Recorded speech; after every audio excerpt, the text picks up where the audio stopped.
Hey everybody. Of all the heavy tank missions I was fearing, probably the most daunting task was to deal, bounce, or receive 8,000 total damage.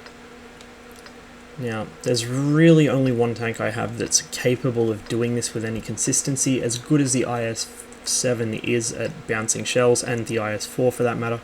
The E-100 is a lot more consistent. You can predict it a lot better because the tank is basically just a giant box with a smaller box on top of it. The problem is, to actually be able to do that, you need to be the focus of the enemy team for quite some amount of time, which is not really conducive to living very long, and it isn't likely to work out on certain maps. Luckily for me, the map I managed to get was mines, and there happens to be this wonderful little corner of the map that I can go to, known as the village, where I can find myself a nice side scrape and pretty much proceed to kill everything that comes my way. The problem is what my team did. My team didn't fully commit to hill. They kind of made it part way up, then changed their mind about it. The 1375 bailed, and that left our Panther 2 and our Bat Chat to get cleaned up by the enemy up there. We also had a complete lack of any presence on the hill ramp, so the enemy were able to push heavies all the way up as well, which is really not good. We did have some people in the village out here with me. We had a T-95 backstopping us, a 183 on Overwatch. Really, we actually had too many people covering the east side of the map. We needed more in the west. But I suppose what we needed more than anything was competent players who actually fired their guns. As you'll see in the Postgames, a lot of the team did literally nothing this game. Other than die, that is. So this house is a pretty decent position for side scraping. I take a really bad shot there at the 4502B. Obviously that was never going to pen. And while he's cowering after that, I use the few moments of peace to set up my side scrape. He does actually hit me, breaking my gun, but that's what I got a repair kit for. A broken gun in an E100 is really not fun, so I burn my repair on that. And that's why, so I can hit him in the cupola rather than bouncing shots ineffectively off his frontal game. The 4502B is best used at long range. Up close, any tank, no matter how accurate or inaccurate its gun, is going to be able to just aim for your cupola, which is still a weak spot. The Conqueror carelessly rolls around the corner battleshipping, and he pays for it.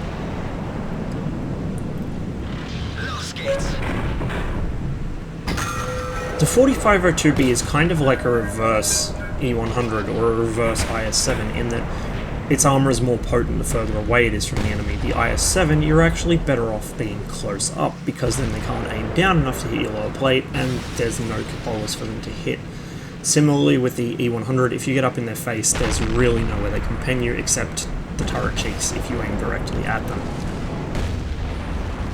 This is as good a time as any, I suppose, to mention that if you are in a side scrape situation and the enemy are going to be shooting at you, rather than just kind of ignoring you like what I'm doing here, you do want to turn your turret so it's angled to them while reloading. So you'll need to, re-aim back onto their tank when you roll out, but it saves them penning you through the turret cheeks. They'll hit the corner of the turret instead and just bounce straight off. Now, our T-95 is absolutely suicidal. He gets cleaned up by the AMX 1375. I'm sorry, I'm really mashing my words today. What's up with me? I think it's just lack of sleep. He was inevitably going to die to something. I thought it would be the Waffenträger, but that was on the island. It turns out a lowly AMX 13 was what did it. At this stage, it's obviously a loss. There's not really anything we can do to save this match. I mean, we could put a valiant effort out, but it just wouldn't work. So I'm looking at the 110's position. He's pretty much the only thing stopping this 4502 from coming around the corner. The 4502 really doesn't even need to worry about the 110. The 110 pretty much can't hurt him frontally. The problem is that, being a puppy, the 4502 is actually afraid to push into something that's shooting at him, no matter how ineffective. So by firing at him, the 110 is discouraging him from pushing me, and therefore preventing me from getting an easy shot on him. This problem is solved when the Ferdinand on the enemy team kills our 110, and now it's just myself, the T-34, and our Artie. 4502 rolls out, bounces off me, and that shot was kind of lucky. Didn't expect that to pen. But I'm not going to complain. I roll back kind of carelessly and pay for it. Artie shell right in the side of the turret. The enemy 100 puts a shot in. It looks like it hit me in the front of the turret. Just bounced because I was turning it at the time, gave him a dodgy angle. However, I'm able to put one through his lower plate, and now I'm trying to ward the Leopard off from pushing this guy. Now, if only I'd had some kind of voice comms with this T-34, obviously I couldn't stop the type, and he probably wasn't in the reading mood. I would have very much liked to tell him to keep his gun on the Leopard while I keep my gun on the E-100. Of course, I clean up the bat chat there because it's the biggest threat out of all three of these tanks. Unfortunately, the T-34 was preoccupied with the E-100, and I couldn't afford to devote all my attention to the Leopard. And it does end up getting the T-34 killed very shortly. At the moment, though, it's just the two of us putting up what defense we can. I knew that was inevitable. Somebody would come up behind me and shoot me in the back. Thankfully, it's an IS, and he isn't very good at aiming. And so his failure to pen my back gives me a little more time to work on this end of the map.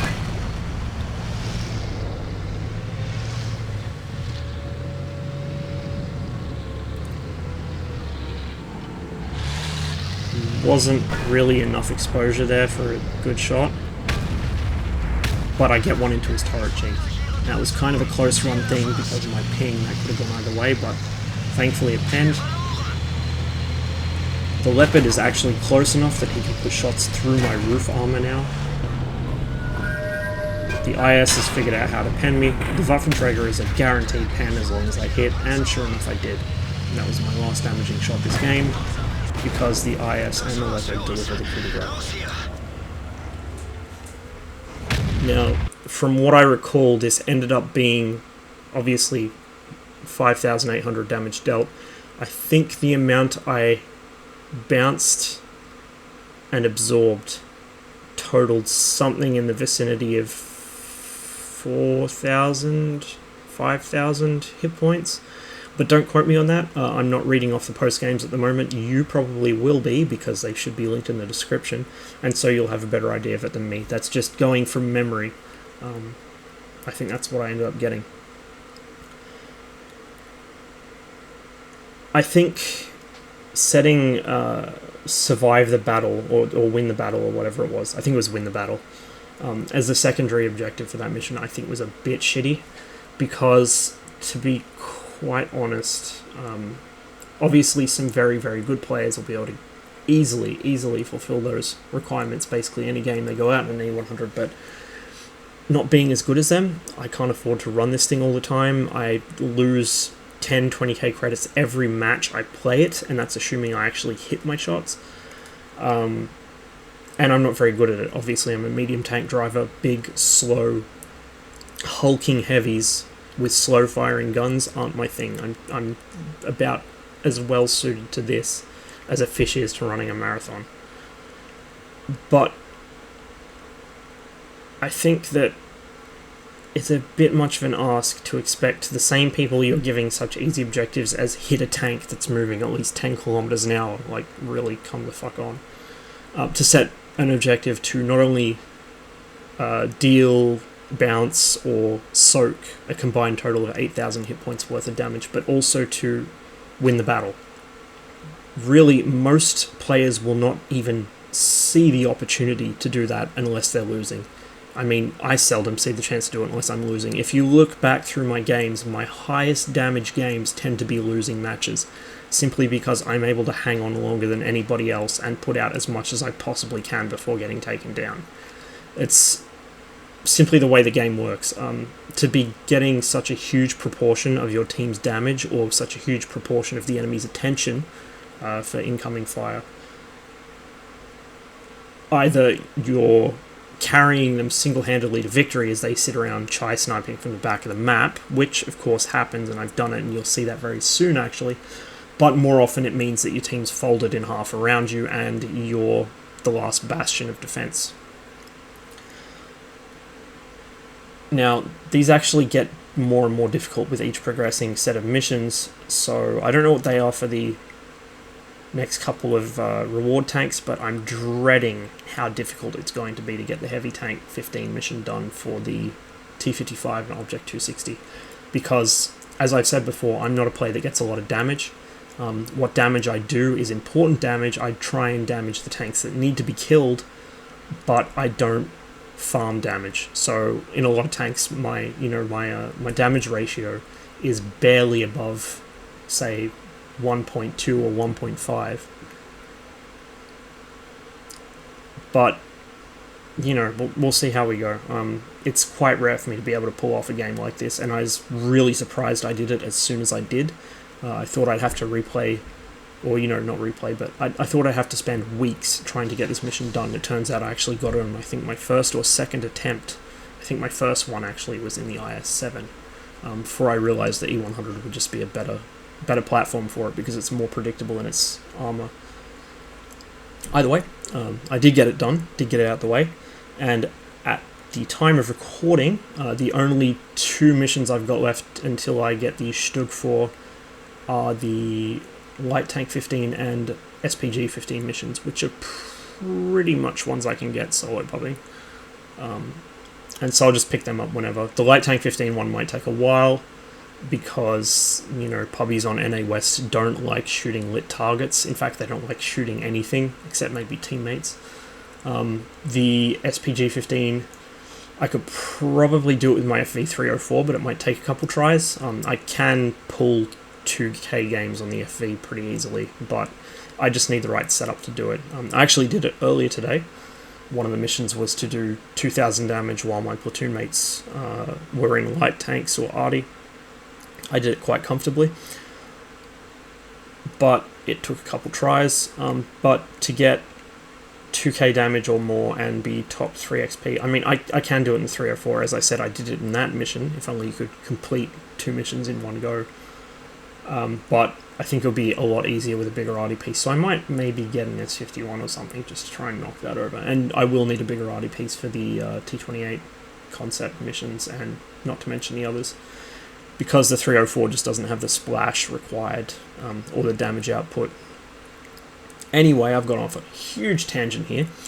Suffice to say, I should have a Stug 4 relatively soon. I'll try and get some videos up of it when I do, but I don't expect it to be too much different from the Stug 3. But we'll see how it goes. I've seen a couple of pretty impressive games in the heavy tank concept. Actually, I will be recording them from other goons, so I've got those replays ready to go. I just want to clear out some of mine first, then I'll upload them, then probably more of mine. I've seen a little bit of gameplay in the T-55 and in the Object 260, but not a whole lot. Probably there'll be more in the future as I'm working my way towards them as well. Anyway, thank you very much for watching. The next few games are a little different, and I think you might really enjoy the next one, actually, because I certainly did. If you're a fan of fast-paced, violent sort of gameplay, or just sort of fluid, like, I'll go off on another tangent here before I finish up. I actually enjoy watching good Mirror's Edge players play that game more than I enjoy playing it myself. Kind of the same thing with Portal. Because there's a certain flow that a good player has that I don't have because I'm shit at puzzles. And I've said this before, but it's the same reason I enjoy watching people like Broseph in a T-54 or E-50, or Ward, who plays on the Russian server. In some heavy tanks, he's just incredibly fluid. And the next game, I think, is a pretty good example of that.